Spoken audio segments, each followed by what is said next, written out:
नमस्कार, सुस्वागतम, वेलकम, अभिनंदन।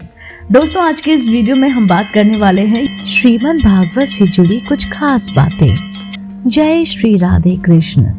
अक्सर लोगों के मन में बार बार ये सवाल उठता है कि श्रीमद् भागवत को श्रेष्ठ क्यों माना जाता है।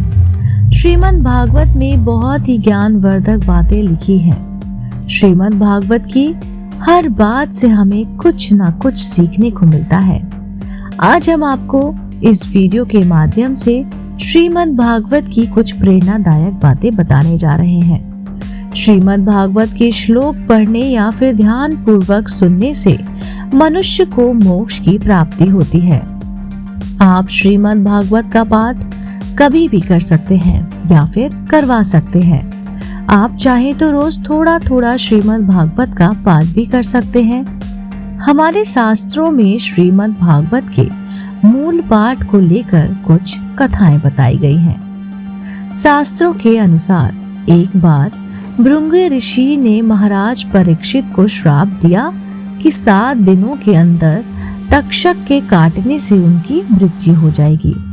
श्राप मिलने के बाद महाराज परीक्षित दुखी होकर अपना राज त्याग कर गंगा के किनारे तपस्या करने को चले गए। जब महाराज परीक्षित गंगा के किनारे तपस्या कर रहे थे, तब वहां पर गुरु शुक्रदेव आए और उन्होंने महाराज परीक्षित से कहा, यदि वह मुक्ति पाना चाहते हैं तो श्रीमद् भागवत का पाठ करें। उसी समय वहां पर इंद्रदेव आए और उन्होंने शुक्रदेव से प्रार्थना करके कहा कि वह महाराज परीक्षित को अमृत कलश देकर उन्हें श्रीमद् भागवत का पाठ सुनाए। तब शुक्रदेव जी ने कहा कि जैसे एक कांच का टुकड़ा और बहुमूल्य मणि एक समान नहीं हो सकते हैं, वैसे ही श्रीमद् भागवत और अमृत कलश की तुलना एक साथ नहीं की जा सकती। इस बात से यह पता चलता है कि श्रीमद् भागवत में लिखे श्लोक अमृत से भी ज्यादा बहुमूल्य और उच्च हैं। मान्यताओं के अनुसार एक बार एक धुंधकारी नामक महापति था, जिसने अपने जीवन में बहुत सारे पाप कर्म किए थे। अपने किए गए पापों के कारण मृत्यु के पश्चात उसे प्रेत योनि प्राप्त हुई थी। धुंधकारी को प्रेत योनि से मुक्त कराने के लिए उसके भाई गोकर्ण ने बहुत सारे उपाय किए, परंतु फिर भी धुंधकारी को प्रेत योनि से मुक्ति नहीं मिली। तब गोकर्ण ने अपने भाई की मुक्ति के लिए सूर्यदेव की तपस्या की।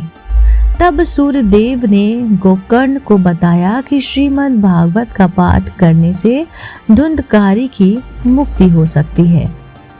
परम संत सनत कुमार के अनुसार जिन लोगों ने अपने जीवन में कभी भी कोई अच्छा काम नहीं किया है, वह लोग अगर श्रीमद् भागवत का पाठ करें, उन्हें सभी प्रकार के पापों से मुक्ति मिल सकती है। श्रीमद् भागवत का पाठ आप सरल और साल में कभी भी करा सकते हैं, पर यदि आप पितृपक्ष में श्रीमद् भागवत का पाठ करवाते हैं तो इससे आपको दुगना लाभ मिल सकता है। आज हम आपको श्रीमद् भागवत में लिखी कुछ महत्वपूर्ण बातों के बारे में बताने जा रहे हैं। पहला, श्रीमद् भागवत के अनुसार जो भी होता है वह अच्छे के लिए होता है, इसलिए मनुष्य को भविष्य और बीते हुए समय के बारे में सोचकर दुखी नहीं होना चाहिए। दूसरा, श्रीमद् भागवत में बताया गया है कि पृथ्वी पर कुछ भी स्थिर नहीं है, इसलिए मनुष्य को कभी भी ऐसी बातों के लिए दुखी नहीं होना चाहिए जो उसके बस में नहीं है या फिर परिवर्तनशील है। तीसरा, श्रीमद् भागवत के अनुसार ध्यान यानी मेडिटेशन मनुष्य के लिए बहुत ही जरूरी होता है। मेडिटेशन करने से मनुष्य को आत्मज्ञान होता है, जिससे किसी भी व्यक्ति की जिंदगी में बदलाव आ सकता है। चौथा, आजकल ज्यादातर लोग हमेशा पैसे कमाने की होड़ में लगे रहते हैं। श्रीमद् भागवत में बताया गया है कि मनुष्य इस पृथ्वी पर खाली हाथ आया था और खाली हाथ ही जाएगा। इसलिए पैसे कमाने की भागम भाग में अपनी छोटी छोटी खुशियों का त्याग ना करें। 5वां, श्रीमद् भागवत के अनुसार मनुष्य की सोच बहुत ही महत्वपूर्ण होती है।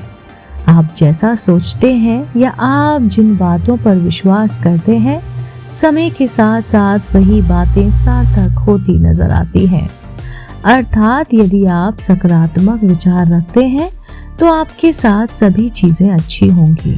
अगर आपके मन में नकारात्मक विचार रहते हैं तो आप हमेशा दुखी रहेंगे।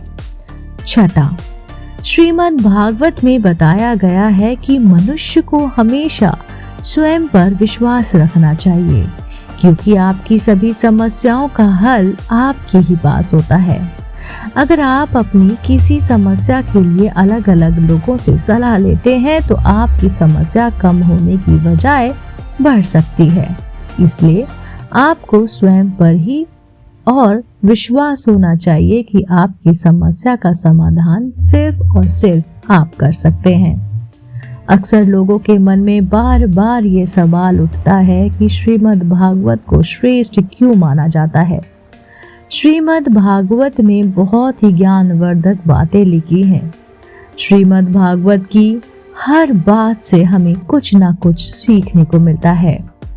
आज ये वीडियो आपके लिए जो बनाया था, ये उम्मीद करती हूँ आपको जरूर पसंद आया होगा।